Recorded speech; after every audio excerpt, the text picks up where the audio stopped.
It's mailbag time here on Seahawks Today. A time to touch our bags and drop our sack and answer your questions here on today's show as we react to everything that you got in the latest headlines with your Seattle Seahawks, the news and rumors of the day. This comes from our Wednesday live show that we bring you each and every week, where you guys submit questions to us in real time using the hashtag Seahawks or super chatting. We'll get to all your questions, answer them here in just a bit. But before we do, I want to make sure you're a member of the Noti Gang. Those are the folks that are not only subscribed to Seahawks Today, but have their noties turned on. They're the first to know when we have new content here on the channel, when we're bringing you up-to-the-minute updates on your Seattle Seahawks. Anytime they make a signing, anytime they go live, we got new content. You'll be the first to know about it. Subscribe now for free. Turn on notifications. Lock us in. We'll get started with today's show. Donald, with the first question in the mailbag this week. Do you think Murphy could win Defensive Rookie of the Year, referring to Byron Murphy? Absolutely. I think he's got a great shot to win Defensive Rookie of the Year. And here's one thing that I like as far as to his advantage, if you will. As a young player, I don't think too many teams are going to be double-teaming Byron Murphy right now as a rookie. I think that could be something that happens down the line. But I think it's a good chance to win Rookie of the Year when you think of the chance of his numbers being inflated a little bit. You could see, statistically, him have a great year this year. His numbers go down in year two because he gets double-teamed. But that doesn't, obviously, the statistics wouldn't show the full story of the impact he'd be having on the game with the double teams. But with that said, yes, I think that Byron Murphy is going to be one of the best defensive players in football. His stats should be good. I think he should start every game. Byron Murphy's got a great shot. I don't see any reason why he won't be a Defensive Rookie of the Year contender. I wouldn't stop there. I wouldn't say that he can't be a Pro Bowler in his rookie season as well. Bob Marley's burner account says, how confident are you in Noah Fant having a breakout year? I got to tell you, I'm feeling very optimistic about Noah Fant heading into 2024. And this week, I was doing some more studying on the Ryan Grubb offense. And one of the things that Ryan Grubb does a really good job of in the air raid scheme that he ran at Washington was using the H-back, the flex, if you will.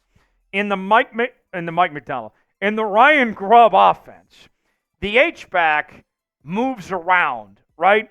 You see the H-back line up as a fullback. You see the H-back line up as a tight end and does everything from a pass catcher, a run blocker, to a pass blocker, just everything in between, and move them around, kind of mix them up based on, whatever formation the Seahawks have in mind, right?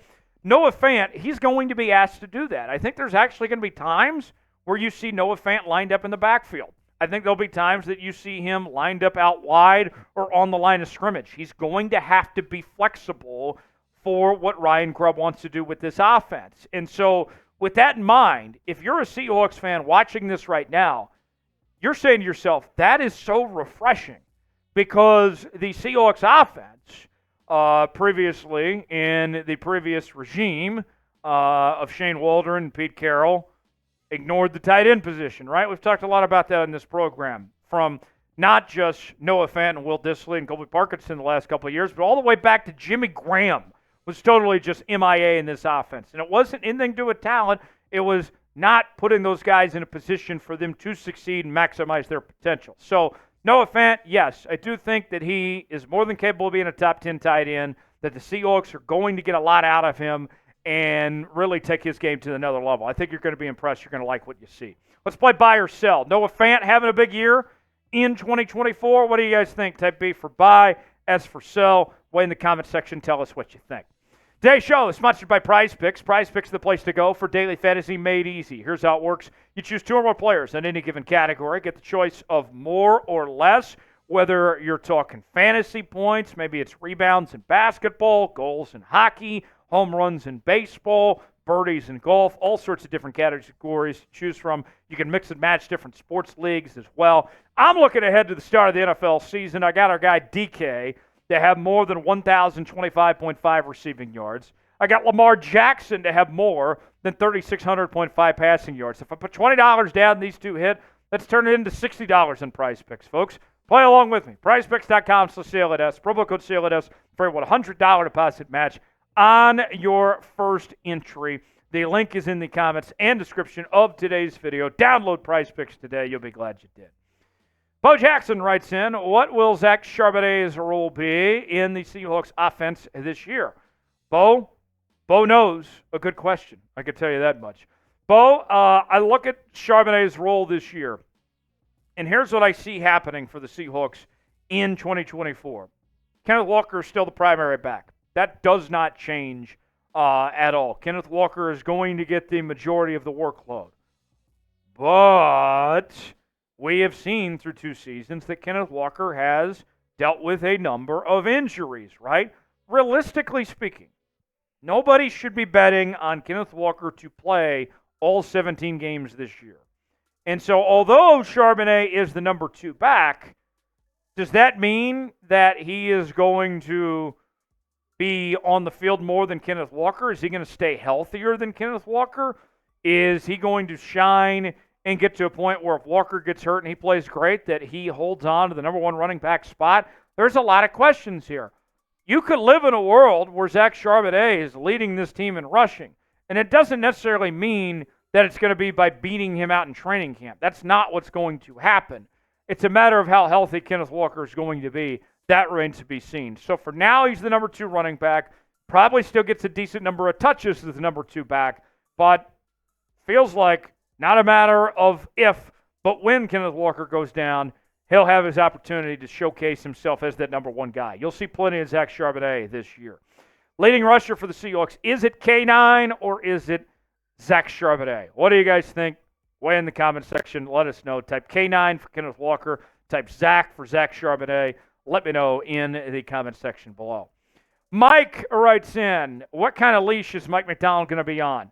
Carroll got fired for missing the playoffs once out of 3 years. Do we expect the same from Mike Macdonald?